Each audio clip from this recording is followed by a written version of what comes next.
Yuzo, the Biggest Battle in Tokyo is a 2022 kaiju film from Team Better Tomorrow that has just been given a US physical release thanks to SRS Cinema.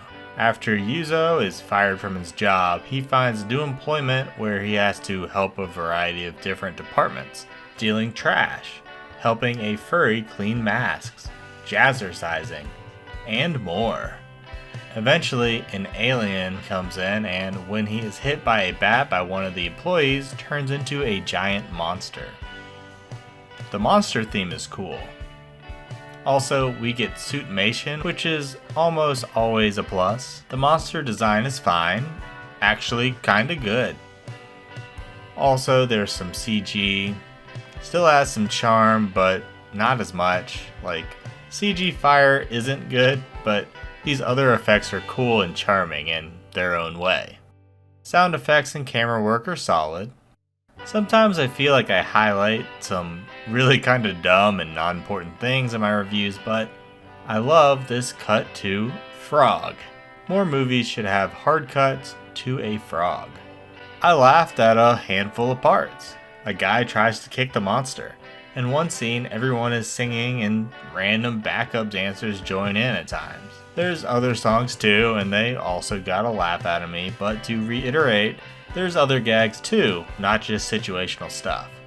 But on that shift from regular movie to musical, there's other mediums thrown in as well, such as animation. These, and just all of the different stuff Yuzo is up to, keeps things interesting, up to a point at least, even if monster stuff isn't apparent through most of the movie. We get a glimpse of the monster's appearance before being thrown back into the past, one of those type of stories. And then nothing for a long time. Just little flashes to it between the work stuff. There's a lot of creativity thrown in, but it all doesn't make up for the tiny bit of story progression.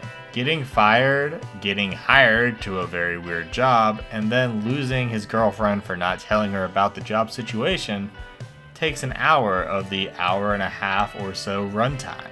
Sure, we get more of a feel into the Yuzo character, but he's not that deep.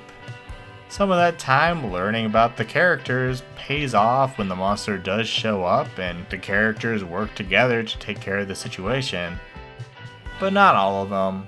Definitely could have trimmed the fat some, or at the very least alluded to the event more.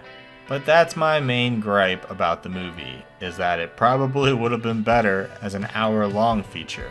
A lot of effects aren't great, but I wasn't expecting them to be, and it seems like they tried. They didn't just throw in some default graphics that they bought in an effects pack or found for free on the internet and put it in the top layer of their video and called it a day. Yuzo, the Biggest Battle in Tokyo, is most likely going to be a one-time watch for me, but I'm not upset that I sat through it. Would still really only recommend if this seems up your alley. Thanks for watching.